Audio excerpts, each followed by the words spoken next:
صلی اللہ علی محمد صلی اللہ علیہ وسلم۔ السلام علیکم ورحمۃ اللہ وبرکاتہ۔ الحمد للہ الذی ہدانا لہذا وما كنا لنهتدي لولا ان هدانا اللہ۔ اللهم صل على محمد وعلى آل محمد وبارك وسلم۔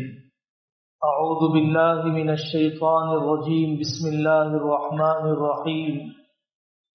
وَإِذْ قَالَتْ أُمَّةٌ مِّنْهُمْ لِمَ تَعِظُونَ قَوْمًا اللَّهُ مُهْلِكُهُمْ أَوْ مُعَذِّبُهُمْ عَذَابًا شَدِيدًا قَالُوا مَعْذِرَةً إِلَىٰ رَبِّكُمْ وَلَعَلَّهُمْ يَتَّقُونَ فَلَمَّا نَسُوا مَا ذُكِّرُوا بِهِ أَنجَيْنَا الَّذِينَ يَنْهَوْنَ عَنِ السُّوءِ وَأَخَذْنَا الَّذِينَ ظَلَمُوا بِعَذَابٍ بَئِيسٍ بِمَا كَانُوا يَفْسُقُونَ۔ وقال تعالى فَلَوْلَا كَانَ مِنَ الْقُرُونِ مِنْ قَبْلِكُمْ أُولُو بَقِيَّةٍ يَنْهَوْنَ عَنِ الْفَسَادِ فِي الْأَرْضِ إِلَّا قَلِيلًا مِّمَّنْ أَنْجَيْنَا مِنْهُمْ وَاتَّبَعَ الَّذِينَ مَا أُتْرِفُوا فِيهِ وَكَانُوا مُجْرِمِينَ۔ صدق اللہ العظیم۔ میرے عزیزو، دینی بھائیو، بہت خوش قسمت ہیں وہ لوگ، مبارکبادی کے قابل ہیں وہ احباب، وہ دوست جن کو اللہ تبارک و تعالی نے با جماعت صف اول کی نماز کی توفیق عطا فرمائی۔ بہت قابل قدر ہیں وہ ساتھی جن کو اللہ تبارک و تعالی نے گھنٹوں اپنے مصلی پر بیٹھے ہوئے اللہ کا نام لینے، درود شریف کی کثرت کرنے، قرآن کریم کی لمبے وقت تک تلاوت کرنے، تہجد، اشراق، چاشت، اوابین کا اہتمام کرنے کا اللہ تبارک و تعالی نے جن دوستوں کو عادی بنا دیا ہے وہ لوگ ہماری نظر میں لائق احترام ہیں اور اللہ تعالیٰ کے یہاں باتوفیق ہے، اللہ تعالیٰ کے خاص دوستوں میں سے ہے، خاصان خدا میں سے ہے۔ اسی کے ساتھ ایک اور ذمہ داری، جس ذمہ داری کا احساس پوری امت کو کرنا ہے، وہ ذمہ داری بھلائیوں کا حکم دینے، برائیوں سے روکنے۔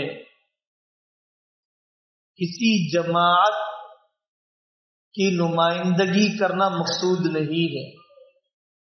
شریعت نے جس اہم فرض منصبی کی طرف متوجہ کیا، تبلیغی جماعت جب نہیں تھی تب بھی یہ ذمہ داری ہے، تبلیغی جماعت کر رہی ہو تب بھی ہماری ذمہ داری ہے، چاہے کوئی کسی جماعت اور جمعیت سے وابستہ ہو تب بھی یہ ذمہ داری ہے، اور اگر کسی جماعت اور جمعیت سے وابستہ نہ ہو تب بھی یہ امت مسلمہ کی اجتماعی فریضہ منصبی اور اجتماعی ذمہ داری ہے۔ اس کے بغیر معاشرے میں حس باقی نہیں رہتی ہے، گناہوں کا احساس باقی نہیں رہتا ہے، معروف نہیں رہتا، منکر نہیں رہتا، معروف منکر بن جاتا ہے، منکر معروف بن جاتا ہے، جو نیکی جانی پہچانی تھی اجنبی بن گئی، اور جو گناہ اجنبی تھا وہ جانا پہچانا بن جاتا ہے۔ برائیوں سے روکنے کا مزاج اور نیکیوں کو پھیلانے کی عادت جب تک امت میں پیدا نہیں ہوگی، عبادت کرنے والے اللہ کی ناراضگی سے دنیا میں نہیں بچ سکتے ہیں۔ اللہ تبارک و تعالی نے ان آیتوں میں بنی اسرائیل کے ایک واقعے کی طرف اشارہ فرمایا۔ بنی اسرائیل کو اللہ تبارک و تعالی نے ہفتے کے دن شکار کرنے سے منع فرمایا، لیکن ایک قوم جمعہ کے دن جالا ڈال دیا کرتی، اتوار کے دن مچھلیاں سمیٹ لیا کرتی۔ اس مکاری اور اس چال بازی کے ذریعے سے انہوں نے اپنے دلوں کو یہ سمجھا لیا کہ ہم ہفتے کے دن تو شکار کر نہیں رہے ہیں۔ اب اس میں 3 گروہ بن گئے، 3 گروپ بن گئے۔ ایک گروپ تو وہ تھا جو اس اللہ تعالی کے حکم کی نافرمانی کر رہا تھا۔ مفسر قرطبی رحمت اللہ علیہ فرماتے ہیں کہ وہ 70,000 کی تعداد میں تھا۔ ہفتے کے دن مچھلی شکار کرنا اس چال بازی کے انداز میں شاید اس سے بڑا گناہ ہے نماز کا چھوڑ دینا، اس سے بڑا جرم ہے زکوٰۃ کا نہ دینا، اس سے بڑا منکر ہے بے پردگی کا عام ہو جانا، شادی کی رسومات کی وجہ سے بیٹیوں کا بیٹوں کا بے راہ روی کا شکار ہو جانا، سود کا چلن، خاندانوں کا توڑ، بہنوں کو میراث کا حصہ نہ پہنچانا، شراب اور نشہ آور چیزوں کا عام ہو جانا۔ ایک گناہ ہفتے کے دن شکار کرنا، ایک گروپ 70,000 کی تعداد میں وہ گناہ کرنے لگ گیا۔ ایک دوسرا طبقہ انہیں روکنے لگا۔ تیسرے طبقے نے کہا کیا فائدہ ہے، ان لوگوں کو روکنے کا کیا فائدہ ہے؟ قرآن نے ان کے بول کو نقل کیا، وَإِذْ قَالَتْ أُمَّةٌ مِّنْهُمْ لِمَ تَعِظُونَ قَوْمًا اللَّهُ مُهْلِكُهُمْ أَوْ مُعَذِّبُهُمْ عَذَابًا شَدِيدًا۔ تم اس قوم کو کیوں نصیحت کر رہے ہو جن کو اللہ تعالیٰ دنیا میں عذاب دے کر ہلاک کرنا چاہتے ہیں، یا ان کے گناہوں کی وجہ سے انہیں آخرت میں سخت عذاب دینا چاہتے ہیں؟ تو جو جماعت اور جو سلجھے ہوئے لوگ انہیں اس گناہ سے روک رہے تھے، انہوں نے کہا قالوا معذرة الى ربکم، پہلی وجہ تو یہ ہے کہ ہم اللہ تعالیٰ کے پاس معذور قرار دے دیے جائیں گے، اللہ تعالیٰ کے پاس بری الذمہ ہو جائیں گے، اللہ تعالیٰ کے یہاں قابل گرفت نہیں رہیں گے اگر ہم نے انہیں اس گناہ سے روک لیا۔ اور دوسرا وَلَعَلَّهُمْ يَتَّقُونَ، اللہ تعالیٰ کی ذات سے امید ہے کہ اللہ تعالیٰ ان کی اصلاح فرما دیں گے، وہ اس گناہ سے باز رہنے والے لوگوں میں سے بن جائیں گے۔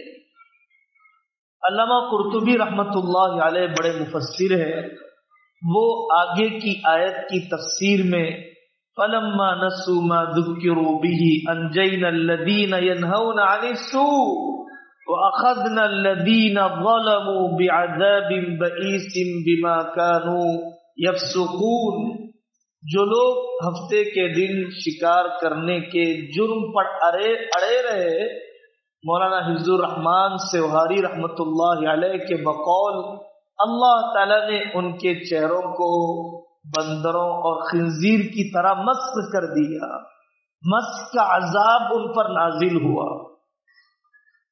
گناہ کرتے کرتے طبیعت گناہوں کی عادی ہو جاتی ہے، اور آدمی کی روحانی حالت بھی اس گناہ کی صورت اختیار کر لیتی ہے۔ بظاہر دکھنے میں انسان نظر آتا ہے، بظاہر دکھنے میں عام انسانوں کی طرح ہی جسم محسوس ہوتا ہے، لیکن باطنی جذبات اور روحانی کیفیت اس گناہ کے زہریلے اثرات کو اپنے اندر جذب کر لیتی ہے۔ یہ بات وہیں پر مولانا حفظ الرحمان سیوہاری رحمت اللہ علیہ نے لکھا کہ اس زمانے میں چہرے کوئی بندر اور خنزیر کی طرح تو نہیں ہو جاتے ہیں، لیکن روح اور دل ضرور نیکی کے ماحول سے بھاگنے لگ جاتے ہیں۔ یہ ہم سب کی ذمہ داری ہے۔ اس سلسلے میں حکمت بھی چاہیے اور ہمت بھی چاہیے، اس سلسلے میں محبت بھی چاہیے، شفقت بھی چاہیے۔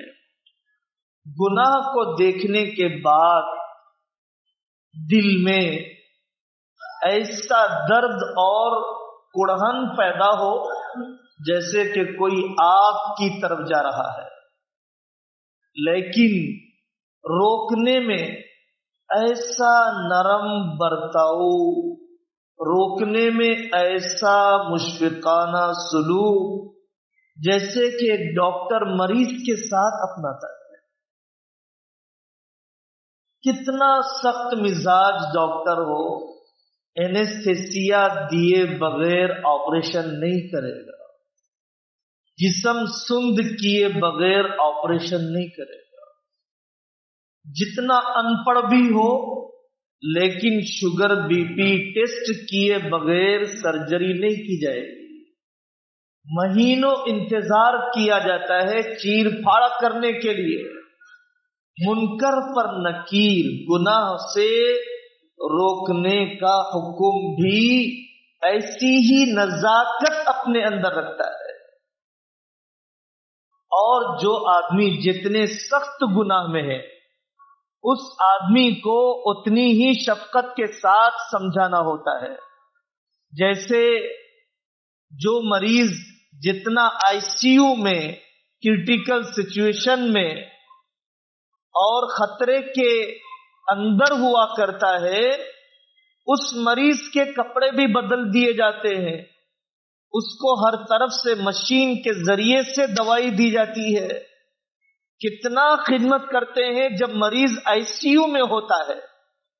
کاش ہمیں اس مثال کے ذریعے سے عبرت ہو جائے کہ سخت گناہ کے ماحول میں رہنے والے بیٹے اور سخت گندگی میں رہنے والے بھائی اور بہت گناہوں کا رسیا ہو جانے والا معاشرہ، اس پر سختی نہیں کی جائے گی بلکہ اسے شفقت اور محبت کے ساتھ قریب کرنے کی کوشش کی جائے گی۔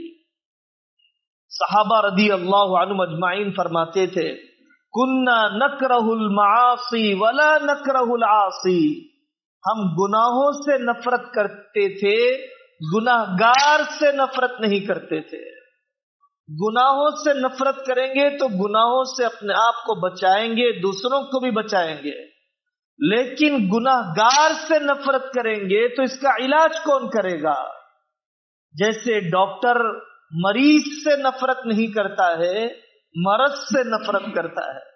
ایک مرتبہ ایک کینسر پیشنٹ کو ڈاکٹر کے پاس لے جانا ہوا تو مجھے ان ڈاکٹر صاحب کی چہرے کے وہ خطوط اب تک یاد ہے کہ انہوں نے بیماری کے لیے کتنا سخت لہجہ اپنایا اور بیمار کے لیے کتنا شفقت کا انداز اپنایا۔ انہوں نے کہا، مفتی صاحب کوئی اچھی ڈیسیز نہیں ہے، کوئی اچھی بیماری نہیں ہے۔ ایک طرف وہ یہ بھی کہنا چاہتا ہے کہ یہ مریض کینسر کے مرض میں ہے، اور ایک طرف ہمدردی کا جذبہ بھی غالب ہے۔ اگر گناہ سے روکنے میں یہ حکیمانہ انداز، یہ نرم سلوک ایک ماں کے اندر اپنی بیٹی کے تئیں اور ایک دوست کے اندر اپنے دوست کے بارے میں آ جائے، بڑی محفل میں نے گناہ کا تذکرہ کر دیا، اس کے گناہ سے بڑا گناہ کر رہا ہوں، کہ میں نے ایمان والے کو بڑی محفل میں رسوا کر دیا، میں نے دوسرے کے سامنے ذکر کیا بغیر کسی شرعی وجہ کے، فلانا ایسا فلانا ایسا۔ میں منکر کی اصلاح میں منکر کا ارتکاب کر رہا ہوں، نجاست کو نجاست سے دھو رہا ہوں۔ نجاست کو نجاست سے نہیں دھویا جاتا، نجاست کو پانی اور اسباب طہارت سے دھویا جاتا ہے۔ فَبِمَا رَحْمَةٍ مِّنَ اللَّهِ لِنْتَ لَهُمْ، فرعون سے بات کرنے کے لیے بھی قرآن نے کہا نرم رویہ اپنانا۔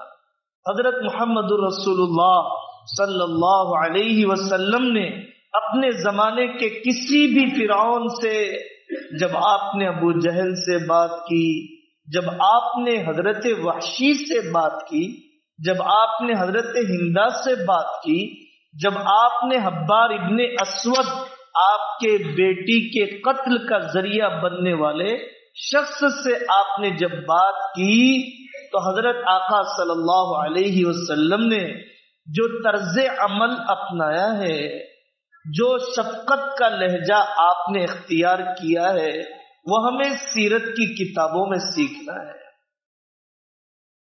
نظر اس پر ہو، نہ جانے اللہ کا مقبول بندہ کب بن جائے، نہ جانے آج میں منبر پر بیٹھا ہوں، وہ گناہ کے اڈوں پر بیٹھا ہے، اللہ نہ کرے اللہ نہ کرے اللہ نہ کرے وہ دن نہ آ جائے کہ میں وہاں پہنچ جاؤں اور اللہ اسے یہاں پہنچا دے۔ اس خوف کی کیفیت میں جب داعی بات کرتا ہے تو پھر اللہ تعالیٰ اس کے مخلصانہ محنتوں سے سامنے والے کی زندگی کا رخ بدل دیتے ہیں۔ تیسری بات، ہمارے پورے ملک میں حجاب کے سلسلے میں بڑا شعور، ہر تھوڑے دن میں کوئی نہ کوئی میڈیا کسی نہ کسی مسئلے کو چلاتے ہی رہتا ہے، ہم بھی اس سے متاثر ہوتے ہیں۔ حجاب کو خطرہ حکومت سے نہیں ہے، مسجدوں کو خطرہ پارٹیوں سے نہیں ہے، مدرسوں کے بند ہونے کا اندیشہ اقتدار سے نہیں ہے، ہماری جہالت سے ہے، خطرہ ہماری ناقدری سے ہے، خطرہ ہماری بے عملی سے ہے۔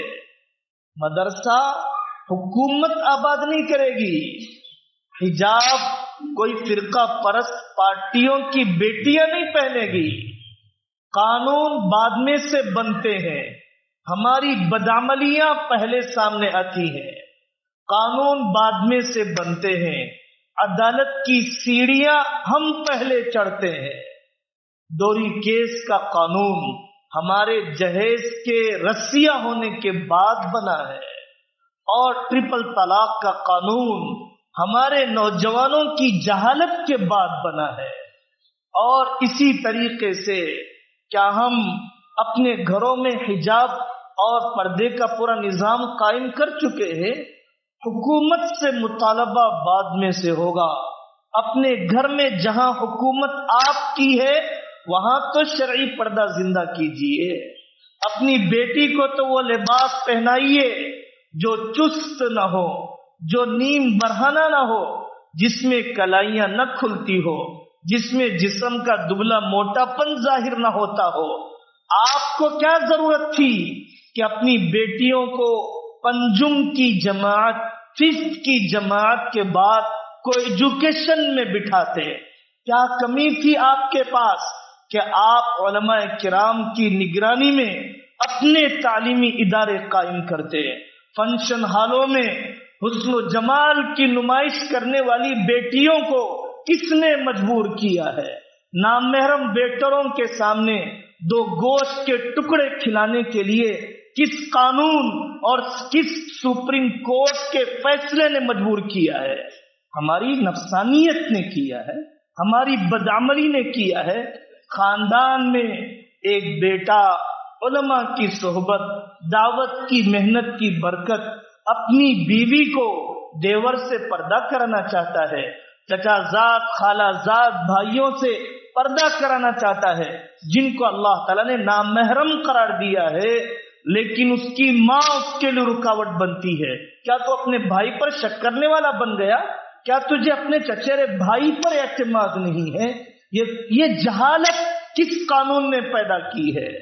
میرے عزیزوں، میں آپ سے ایک بات ذکر کرتا ہوں. ہم ابھی ترکی سے آئے، وہاں پر نقش بندی اکابر علماء کی بڑی قربانیاں. انہوں نے کمیونزم کا 70 سالہ دور دیکھا ہے. پردے کو نکال دیا گیا، داڑھی کو مونڈ دیا گیا، جیل کی سلاخوں کے پیچھے دھکیل دیا گیا. زبردست قربانیاں دی ہیں ان بزرگوں نے. آج ان کے مدرسوں میں ایک روایت ہے، جب بچی 11-12 سال کی عمر کو پہنچ جاتی ہے، اپنے جیب کے پیسے سے آہستہ آہستہ برقعے کے لیے بچت کرتی ہے، اپنے پیسے سے برقع خریدتی ہے. پھر اس کے بعد اپنی صدر معلمہ کے پاس آ کر کہتی ہے کہ میں اب 13 سال کی عمر کے قریب آ رہی ہوں، مجھے برقع پہننے کی اجازت دیجیے. معلمہ اس کے لیے ایک تقریب کا دن طے کرتی ہے، فنکشن کا دن طے کرتی ہے مدرسے میں. اس کے بعد محفل سجائی جاتی ہے. اس لڑکی کو پوری محفل میں معلمات اور طالبات لڑکیاں کھڑا کرتی ہیں، اس کے اوپر پھول برساتے ہیں اور اس کو ایک پرچی دی جاتی ہے.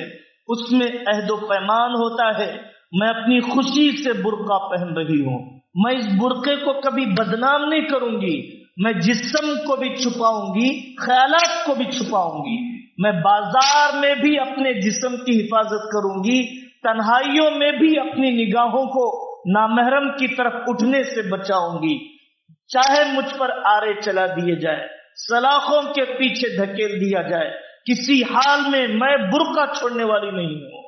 اس عہد و پیمان اور اس میثاق کے لینے کے بعد معلمہ اپنی جگہ سے اٹھتی ہے اور بڑے اعزاز کے ساتھ اس طالبہ کو، اس پڑھنے والی طالبہ کو وہ برقع پہناتی ہے جو زندگی بھر اس طالبہ کی زندگی کا حصہ بن جاتا ہے.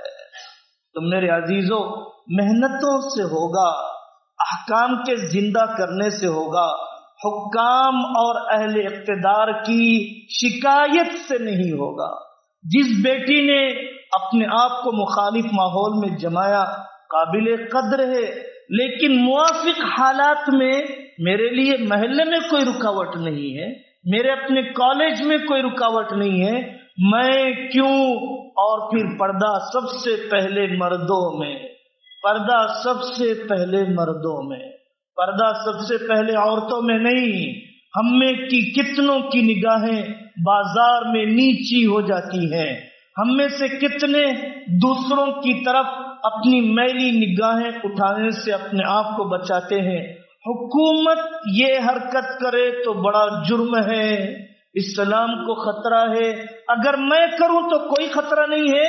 ایسا نہیں ہو سکتا، ایسا نہیں ہو سکتا. جو قوم اپنے اندر کے فرعون کو ذبح نہیں کر سکتی ہے وہ باہر کے فرعون سے کبھی مقابلہ نہیں کر سکتی ہے.